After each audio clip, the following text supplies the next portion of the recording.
And welcome back to the Nerds Paradise podcast. We're going to have something a little bit more lighthearted than our last segment, because we all had a lot to get off our chests there. What? Bad Boys 2. Oh, right.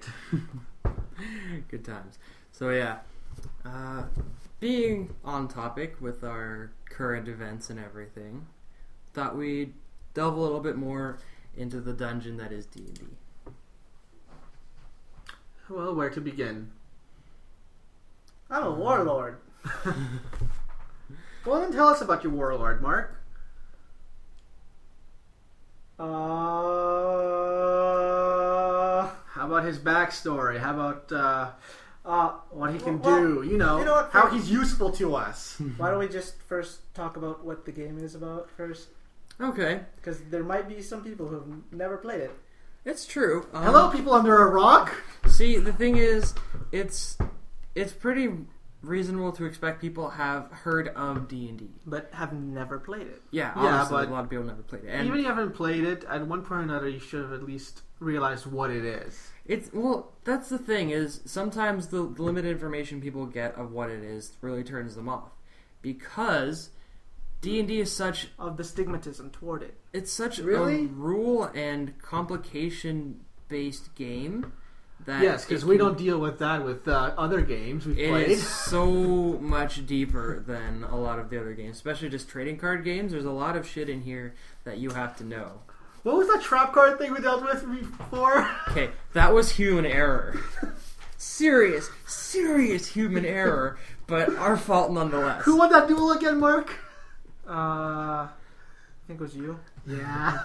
Yeah, so D&D has been through many years of alterations. There have been, so far, there's been 4 editions, but there's been 3.5. Has there been a half for each one? 3.5 is the first one that had a 0.5 to my memory, at least. Yeah, as Matt put it, 3.5 was the equivalent of putting a patch on the game, much like one would do for MMOs or other web-based games. Well, MMO would be an update, not a patch. Yeah, I suppose. So, there's a lot that you have to know in this game, because there are so many things you can do. Like, there are formulas and procedures for a ridiculous amount of mundane or simple actions that you can do. And there's a lot of reading involved. There are a lot of things you have to comprehend and consider. And as a DM, which I haven't experienced too much, but there are a lot of things you have to account for that don't occur to you at first. And it's hella complicated, I'll say that. Oh, it is, and honestly, it's not perfect. There are things that can always be fixed, but that's why they have a new version every now and then. Mm-hmm. One thing they've still not been able to fix is grappling. That's everyone who understands it will hate the person that tries to grapple, because it's still a mechanic they have not been able to simplify. Yeah, true, but what can you do? Not grapple things. Exactly. The only kind of grappling you should be dealing with is the kind with a grappling hook. Yes. Nice. So. Really? Yes. So, one of the features of Dungeons and Dragons is because there are so many rules and so many things they have to set up with the lore, with the different races, monsters, lands, gods, everything. They have to release a whole new book of all these rules and setting up the background and instructions on how to play and how to set things up. So, to a degree, this is a highly costly investment to start playing this game. It's not incredibly new user friendly because the startup costs can be high. They're not as high as you would think, but yeah, they can. Yeah. It's definitely come a long way. It's not as bad as it used to be. And a lot of people do pick up the books used. Yes. That's certainly one good thing. I remember, actually, in this area in grade 12, I was doing my community service at a Salvation Army place. And if I had known all I do about Salvation Army back then, I'd have chosen the Goodwill a few doors down. Anyway, I was in the back we sorting won't go things. into that, but yeah, they're not great. No, they're actually pretty shitty. Anyways, I was looking in the back sorting new donations, and there were some boxes of old D&D adventures with actual book. Someone had donated all of their old stuff, I think from possibly version 2 or maybe 3, but it wasn't up to 3.5. But there were books on the different classes, and Well, you can use the books from 3 with 3.5, though. yeah. But there was a whole bunch of stuff, and I had considered asking, like, how much is this? Because I didn't play at the time, but I'm very fantasy-based, so I was very intrigued about it. I definitely didn't steal it. There were some times I considered, like, a piece here and there, but I didn't go for it. Because I'm not that shitty that I'm going to steal things that people have donated so other people can buy on discount. But anyway, We would hope. Yeah, I don't do that. So I was looking at that and that was really interesting. But normally to start up you have to acquire a lot of things. You have to learn a lot of things. And then you have to school yourself on how you're going to go about this. And Average startup cost, if you're going to get at least the basic player's handbook, the DM book, and a kit, that would range between $60 to $70. That's pretty reasonable for like startup. And so another challenge for starting with this is that we faced for quite a while. Wrong rules. Well, No. there's that, but the biggest thing I'm getting at is you have to have a certain number of people to play. Oh yeah. 4 And, being a good minimum. and this isn't something that you can occasionally call people over and have them just play for fun. You have to be able to actually commit to this. Even if it's a once a month thing, people have to be able to be consistently there. Because everyone's got their own character, and it's supposed to be a continuing story, not an episodic thing. So that can be a challenge as well. Like, we only had the 3 of us for a long time, and now You can't play with 3, really. No. Even if you're playing with 2 or 3 people that have classes that have pets or familiars to help beef up your numbers, that's still not enough. No. So it's definitely not totally new user friendly. But once you get past that, there are a lot of great things to it. It's a great way to just use your imagination and just let go, because at the base of it, D&D is essentially a paper and pencil RPG. Mm-hmm. You write down your stats, you write down your bonuses, and you just gotta keep track of them. Mm-hmm. And character sheets really help with that. Yeah. I'm not sure like some of the new players now that use phones or laptops. Even Yeah. any of those apps that use this stuff aren't that great, and I don't know, the one that I have downloaded, there have been rave reviews on it. It's the top rated app in the whole store. And it's free. yeah, but at the same time, a good piece of paper is always better, I find. Just get you down to the roots of the game. Mm-hmm.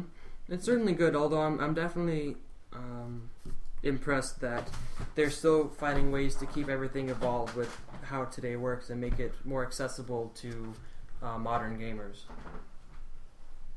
And like since the advent of the PDF, getting the books digitally, while legitimately, is definitely a little more reasonable than getting the hardcover books themselves, the physical thing. Yeah, they're usually slightly cheaper. Mm-hmm. Well, I would hope so. But it's one of the ways. No comment on where we got our books. Mm-hmm. Anyways, Why are you guys looking at me? Oh, don't worry about that. I got most of my books from somebody else. Directly from somebody else who I knew had it. good enough. Don't want wizards going out, knocking on my door. Leaping wizards. Your secret is not safe. We know what you've done. I mean, I'm Asian, but don't classify me in that. We won't. Much. Anyways, continuing on. Yeah, well, I feel like I've been talking a lot. But I'll go. Yep. Sure. Alright, so... I'm still kind of reviving from the... Yeah. But yeah, honestly, once you get into it, it's really fun. you just need to get into the right mindset, and it helps if you can get into the mindset of the character that you make, because it makes it even a little more fun. One thing I want to jump in and say is that this can be a great game for you, A, if you like fantasy, and B, if you're into creative writing. Because the amount that you can flesh out with your own character, and if you are being the DM, creating the world. And making it your own. Exactly. Just being able to put your own spin on it and make it come to life as you see it in your mind, to be able to have it play out for other people, that can be really rewarding. For instance, if you were not very happy with what happened in the D&D movie... as most people were not. You can finally make it your own. Yeah. And this time, Shorty from Scary Movie will not be one of the thieves. Thank God. I can't stop getting it from my mind. That was an interesting review from the Nostalgia Critic on that movie. Yeah. Oh boy. A thief? Jeremy Irons. Wait, from a pothead to a thief to a G.I. Joe character. Notice where that went. He's got range. Yeah. It's just not very accurate. Yeah. Ah, boy. But yeah, so like once you really get into D&D and get your character set up and get going, it's really fun. You just gotta be imaginative, get creative, and honestly, if you're creative enough, you can really bend the rules in very fun ways. If you... Oh god, like the thing you just told me earlier? Yeah. Like the one time where during the campaign, me and a couple of people managed to tame a minotaur, and our fighter used it as his mount. He was actually riding on the shoulders of a minotaur, which is... It's a monster, and it's also later been made a playable race. So they're sentient enough. And this thing's piggybacking this fucking tough melee person.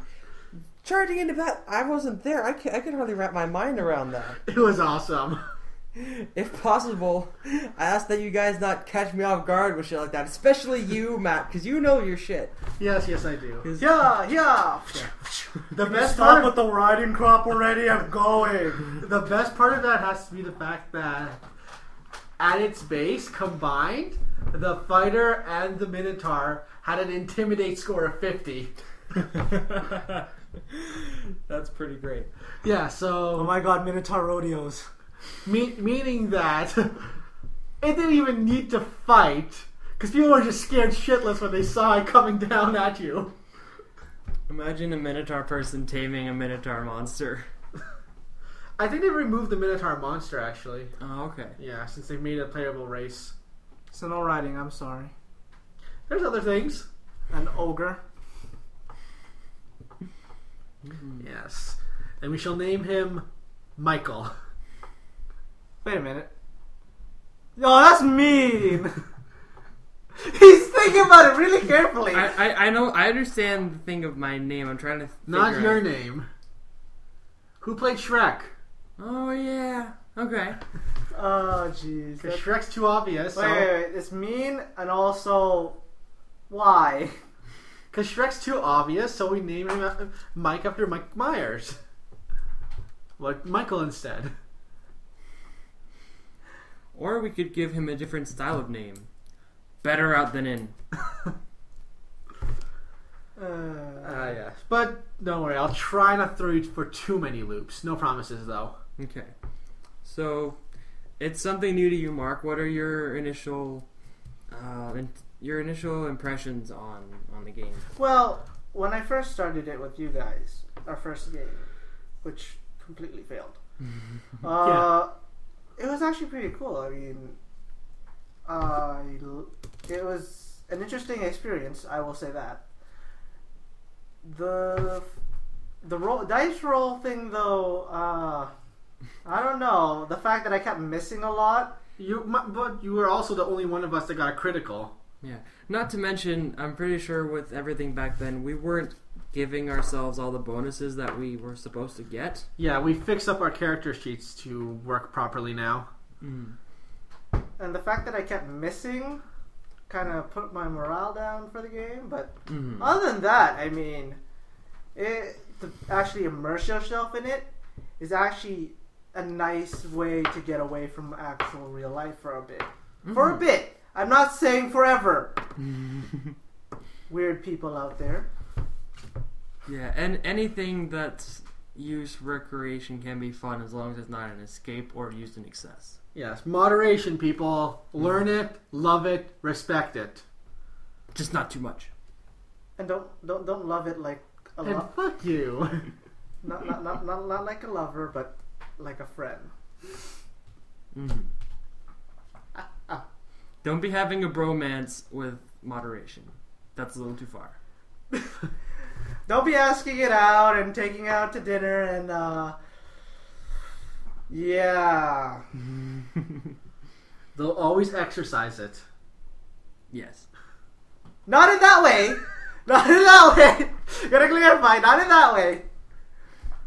Nor in the exorcising way, because that's just kind of screwed. Okay, we finally officially. I think we've run out of puns here.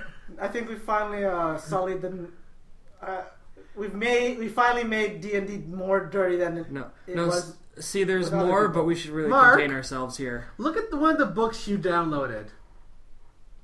If it has something like an orc fucking. No, look at one of the books you downloaded. Look I've now. already went through orcs fucking Kafras. Do I have to look at like?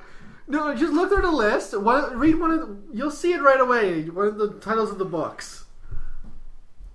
Does it have something to do with? Read the titles of the books. You'll see it right away. Okay, wait. This will take me a while. Continue talking. Anyway, so why don't you start with your character, Harvey, while Mark checks stuff out. Okay. Yeah, you're gonna hear a loud. What the hell's going? What the fuck is this? if he's right. Oh, I'm right. Harvey knows what I'm talking about. Yeah, I do. So, my character, my guy is an Eldrin, which is they're relatives to the elves. They're called the High Elves, and they live more in the Feywild, and they're... Title of the book, right? Yeah. Okay, just wait. And they're a little more like astral and magical and everything. They got the glowing eyes, okay, that kind of, okay. the long hair and all, and they're kind of secluded. And so yeah, he's an Eldrin, but he's from a different kind of... Did you find it? No. No? For things to decrypt. Here, I'll show you on my computer. Mark. We may as well talk about it. Why do you have to make me find out? Why? Read it out loud. Read it out loud. What? Read it out loud, please. Read it out loud. Book of erotic What? Yeah. They already did the pun for me. See, they put out a book that This is from outlines- second edition, but it's usable in other editions. Yeah. See, they put out a book that details for you how you can... Mark's face right now is priceless. Yeah. It's how you can put an adult spin on your D&D campaigns, where you can involve sex. And different erotic spells, relationships. Stop trying to convince me. I know what it is. I'm also explaining it for the listeners. It also introduces the succubus race you can play as. Oh yeah, the succubus, right. Oh, I wonder why. As well as the fact that you can get STDs. What? Yeah, and they will hurt you in your character. I'm gonna So make my character will not die from a dragon, but it'll die from herpes? Well, not herpes, but something a bit more nasty. You can't make a saving throw against herpes. It never goes away. No, really, there is a point on there. No, but if you're saying it decreases life or HP... Or it decreases your endurance. Yeah. There's also... Don't go there! They do a bunch of different... there's even at one point... There's even a thing about if your character gets crabs. Oh, wow. And if they go untreated, these crabs do grow. To the point where you have to fight them. Yes. So, Magnus will die from AIDS. How much will you roll to get the chance of AIDS? You can only contract You that if can he all- fucks a bugbear. Roll a d6. What? Oh shit, that also reminds me. For those We of you probably that... won't use it just because we only have one girl among a group of five guys. It could be pretty awkward. Yeah. Especially because the one girl is also dating one of the guys, so it would be a little weird for that if it's going to be all heterosexual relationships. Doesn't have to be, but anyways. My character will die from AIDS. Again, Mark, we're not going to use the book, so cool it. It's just there. It's a way to add new flavor. To your No. But campaign. I'm just Just like lube. I'm just clarifying the whole absurdity of this. It can happen, yeah. Yeah. If you use the book and follow its rules, characters can die of STDs. Characters can die of can have their junk bit off by enemies. Mm-hmm. How is that a rock? What? Really? Yeah, it's in there. Not everything erotic is good. Biting off? It's like the Craziest Humanity card.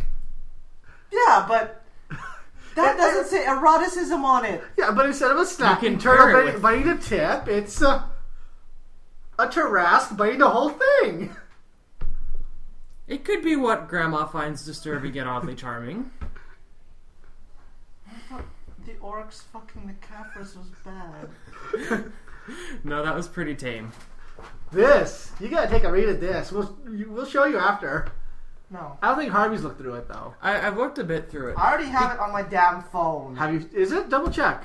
Because let's explain here that it's not just adding sex in because tee hee hee, look at all the dirty stuff we can do. There are actual adult ways to apply it. Yeah, spells as well that involve sexuality in other ways. Yeah. Not Rituals just sex. that require sex. And it's not just sexuality, sensuality as well and stuff like that. Yeah, it promotes the actual sensuality. It's not just romantic sex. It's the whole aspect of sexuality in total. That's not what I'm getting at here, is the fact that it says eroticism and it has stuff like decapitation or mutilation towards where. It happens. It's the kind of thing you have to consider when you add a lot of the erotic elements. There's The good and the bad. Yeah, the sexuality that's introduced, there have to be issues that can come up with that too, for it to be more of realistic. Who was the one who wrote this book, and where can I say? Where can I email to say what the hell's going on here? I haven't checked. I can click it open right now. I just opened it up right now. Well, whoever wrote it, Wizards was cool with it. I see. Oh, it was written by a woman and a man. These are the people that Not in the same person. No, but this is where I have to speak to about this. And there's a whole list of people.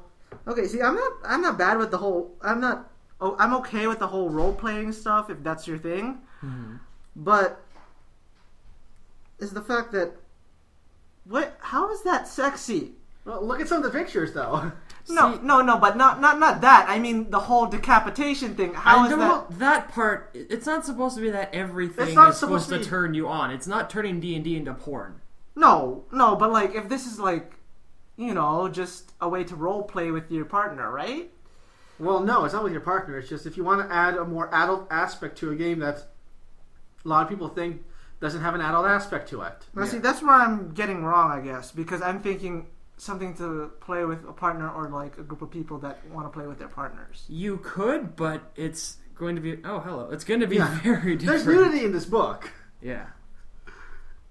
Maybe this can happen to your character, Mark. Okay, just shut it off. My character is an Avenger, but he is not part of a BDSM cult. I said shut it off! I will not shut it off.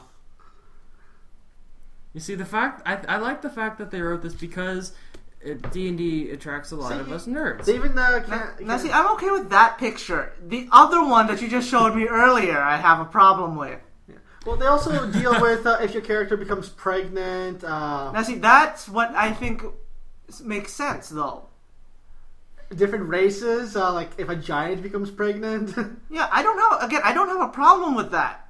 It's the fact that the mutilation part I have a problem with. This happens in regular D&D. It's just that because these elements are being introduced, there's a risk involved with that too. You have to take that into account. I know. I understand, but... But what? What's the problem exactly, Mark? Maybe it's just me. Apparently, okay? The fact of the matter is, if your hand can get lopped off in an adventure, once you add erotica to it, there's a chance that other pieces of your body could get lopped off during an adventure. Especially if it's lopped off when you're doing something else with it. Yeah. That's a twofer. I'm jerking off. Oh no, someone slashed a sword. Both my hand and my... You could develop a new class called the Penis Assassin.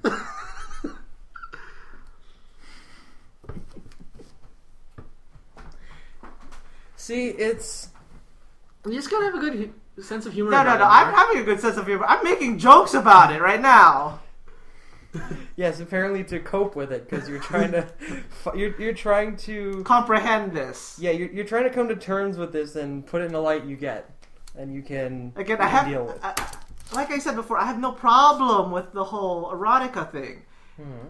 It's just to me, it doesn't make sense to like fuse it in with something that's harmful.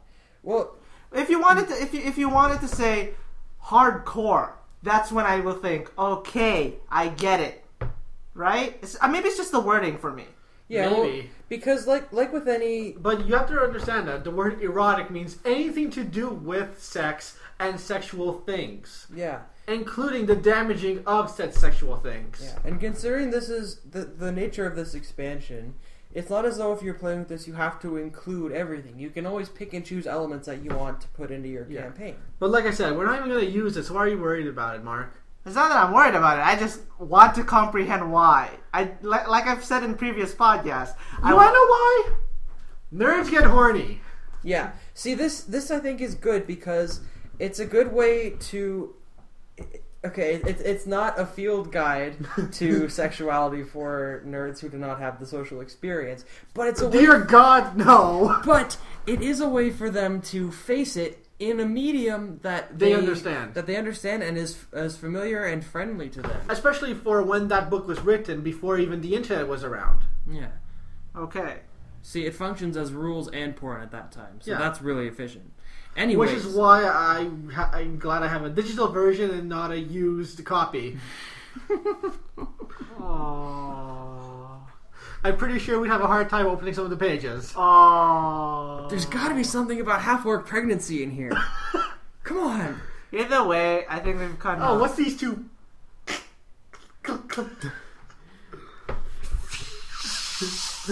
Yeah, so... Yeah. Oh, there, I got it. There's the other page. It's like opening a cold grilled cheese sandwich. Yeah. Yeah, so this is one book that someone added to add another Damn it, I level ripped the to page. D&D. Because in the regular campaign, you can have ideas of inter-character relationships and having sex and all this stuff. But before it was dealt with as mainly a background thing and very light in the roleplay. There's nothing to get into it. In this, it evolves it into an entire element of the gameplay. And so there are rules and different things to consider when you're doing this, and it incorporates it into more elements of the game itself. It fuses itself, and so it becomes a more adult game because it's not just something that happens at camp or like in a brothel or something. It's actually something you can use in the game, and it comes up regularly. So it's a different style to enrich the game further. Anyways, we've dealt with that. Moving on to our characters. Yeah, going back to the unsexy parts. Yeah. Think on sexy thoughts. Think on sexy thoughts. That reminds me, we haven't tainted a childhood thing yet. We'll get to that. We'll get to that next week when we taint something. Yeah. Nice. Teletubbies. Well, we kind of tainted this, so kind of counts. Well, when someone brings up taint, I think back to playing Dragon Age and I just giggle. Because you have to take the taint into yourself. All the Grey Wardens experience the taint. There's just so many instances. Because it's not just written. You hear this in these voice acted scenes in the game. It's... Alright, anyways. Yeah. Beginning with Harvey's Avenger. Yeah, my Avenger Morthar. See, an Avenger is one of the divine and holy classes. Which will not be tainted. Hopefully. They are essentially a zealot of their chosen deity. They go and they undertake these rites in a monastery. I keep thinking to that same thing I told you earlier. Every time you say zealot, but go on.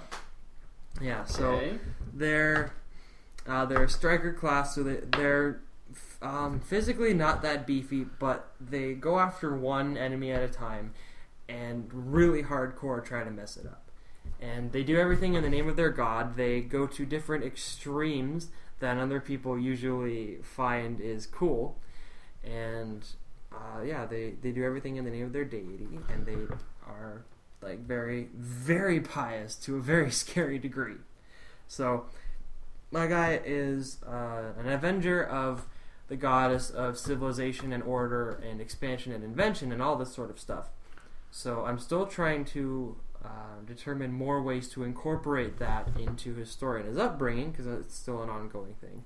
But he was part of he's an Eldrin. He had his family and some other people had formed a settlement outside of the Feywild because there were some disagreements with ideology and everything, because Fey lived for a fucking long time. So that's a long time to consider issues with things. So they went with human settlement. My character Morthar, he grew up learning with the teachings of Erithus, the goddess, and eventually they sent him off to a monastery. He thought to learn more about his god. Turns out it was quite a bit, and he's initiated into the rites of the Avenger, who takes law and morality into their own hands and use it as a sword. Their flavor text is, "Whatever my god has to say to you can be said with my weapon," which I think is actually a great concept. And you see me, I am very I fence it a lot, and I have my convictions about things, but for a lot of things I tend to see both sides. This character is a good contrast for me. It's like, nope, this is what's up. If you don't agree with that, fuck and you. You go against my god, you're going down. And for me, that's a lot of fun. And it's going to continue from there. Yeah, well, as for me, I'm playing Dragonborn Paladin. Dragonborn being a newer race for 4th edition. Essentially, they're dragon people.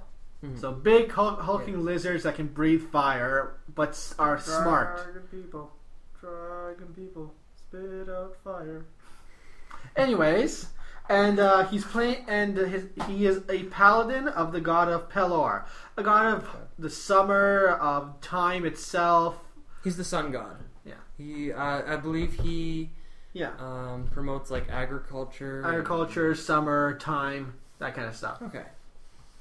And he has absolutely no idea about his dragonborn heritage. Like, he knows a little, but not that much. Like, because the thing is that he was found as a child, like probably 3 years old or so, just by some wandering pilgrims from Pelor who were just going on a pilgrimage. They found him in the middle of a field. Yeah. So they found him. They couldn't find any, and they knew that the area they were in was nowhere near any dragonborn settlements, because they're just hard to find. So they decided a couple adopted him, and they raised him as his own son. He grew up with the teachings, just helping around, farming, doing the kind of stuff that they did. Because really, who needs a mule when you have a dragon person to pull the cart? Yeah, like he was helping out. The whole settlement was a mix between humans, elves, and half-elves. He grew up with all of that, and as he grew to accept the teaching of Pelor more and more. But as he hit like his teenage years, his draconic side really started showing itself. He eventually one day randomly spit out cold fire at a bunch of hay, so that kind of caused a problem. And shit, fire! Wait, it's not hot. Crap! Does water even work against this? So yeah, eventually he decided to try to embrace his more savage side, but at the same time he wanted to help people and wanted to show his love for his god. So he went on and he completed, as he was growing up, the rites of a paladin, becoming essentially a warrior for the god of Pelor. But one that just went out of his way to help people, help out. But if there was a problem that needed brute force to be taken down with, he can be there. He'll be your guy to take it down. Just a general nice guy. Essentially the opposite of what you do when you think of me. Right. Yeah. Like, you're a nice guy. And the fact of the matter is that he's like a dragonborn of a god that they normally don't even worship. So his name has been kind of spread around like, oh, there's Varen. He can help us. You don't see that every day. Yeah, but it's been so long that it's just accepted by people. Mm-hmm. So when he's walking around, just, oh, hey Varen, what's up? Yeah, so you can not like, oh my god, walking dragon. No Godzilla episodes. Yeah. Yeah, so that's one thing nice about this kind of role-playing game is you can explore different kinds of personalities and character traits and all that you don't normally share. It's a good way to break out of your shell, especially for a Dragonborn. So, yeah, I mean, he's essentially just a frontline fighter. He can take a shitload of damage, heal it off, and just keep on fighting. Mm-hmm. So I guess it's my turn. A tank, essentially. Yeah. Bam, right in your face. Why don't you tell us about your character, Mark? Alright. So my character, this is my first time doing it, is a half-elf warlord named Magnus. Now, Magnus grew up poor. His father was part of a elf tribe that was basically, essentially racist to every other race. Their race, they believed their race was higher up. Very xenophobic. However, his father did not believe in that. Also believed in equality, so moved to a human town, found a human woman, married into, thus creating Magnus. For more details, look into the Book of Erotic Fantasy on how that works. Sure. He rolled a critical. So his father passes away, and probably gets killed because elves don't just pass away. Yeah. What's your secret? Natural 20s, baby. Natural 20s. Well, of unknown reasons, let's say that. Mm-hmm. Most likely because the other tribe still has issues with him. And left his family poor, but with a farm, but still poor. Seeing this, during most of his life, he's been bullied by the human kids because of his heritage as well. He's different. And, of course, like every other kid, if you're different, you're bound to be bullied. Yeah. That's only because he was just in a pure human settlement. Yeah. Mm-hmm. Well, half-elves, on the other hand, are fairly common in other places, I would assume, because half-elves are just common everywhere. Yeah. Mm-hmm. So he starts rebelling and everything, and because life is so unfair for him, because of course he gets bullied and everything. How could this happen to me? Oh god. And had to go there. Yeah, you had to. You were going kind of emo there. Anyways, so he joins a gang. What can I say? Nobody messes with the Cobras. He joins a gang who are also pretty different from society in a way. Eventually, after a year, becomes the leader of the gang because of some sort of... He has qualities of a leader.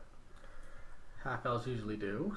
And the gang starts to plans to rob the residents of an inn in town.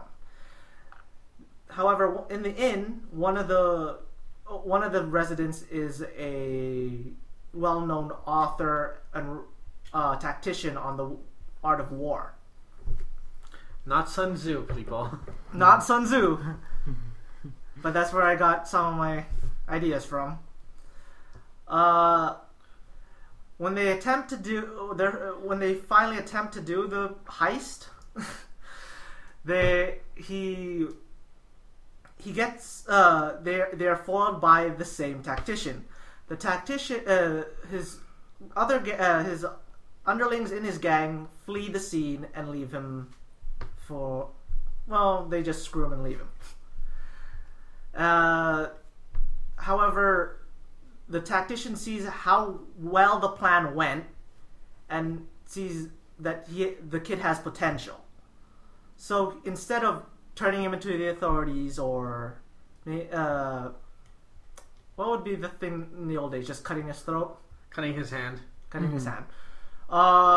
Instead of doing that, punishing him, he says, "Work for me for a while, learn from me, and I won't turn you in." The kid agrees, Magnus agrees, but at the time he thinks, I'll just do what he says for now, and when I have the chance, I'll escape. After a while of working with him and getting to know him, he forgets that whole plan and enjoys the time with him, with the old man. The ambiguously gay duo. Oh, come on, you have to twist this. A master tactician teaching a young squire.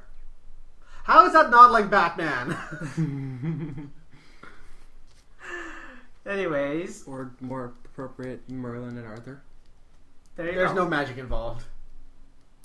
Except for the one song apparently your guy has learned over the years.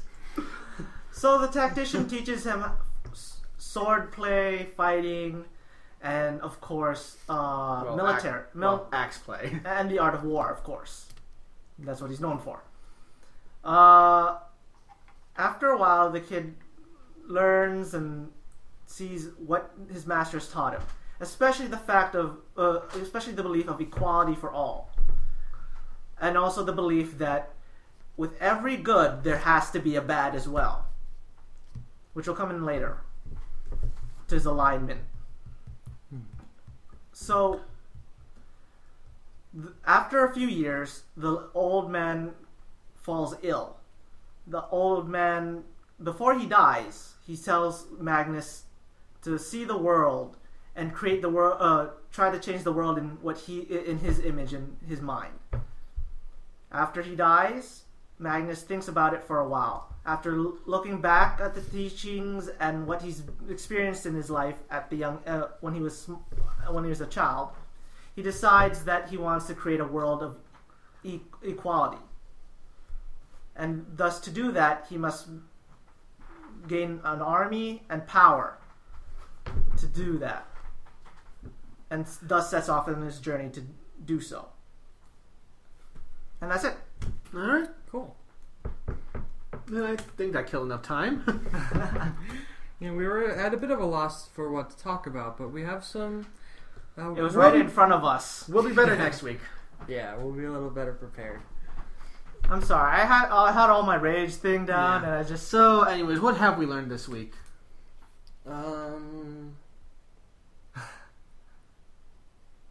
We have learned that anyone can be pushed to their limit once you've hit hard enough. The Von School Board is a dick. Yeah.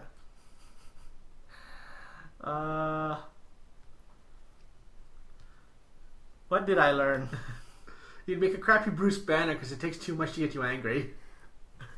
Yeah. But once you do, dear God, run. Actually, now you can make the joke because I'll accept it now. That part. What joke? Virginia Tech. You didn't have a gun. No, I had a sword. Didn't have a gun. Still a weapon. Whatever. Anyways, I learned that even I can get angry. That's good enough. Mm-hmm. Well, I can get angry, just I can get furious.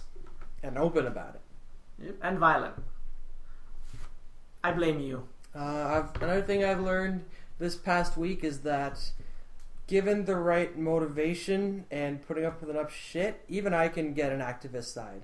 Yep. All right. I think that's it for this week. Take it well, away, concerned citizen. Well, everyone keep yourself safe, keep yourself wise, and keep yourself going, alright? Stay out of the tall grass.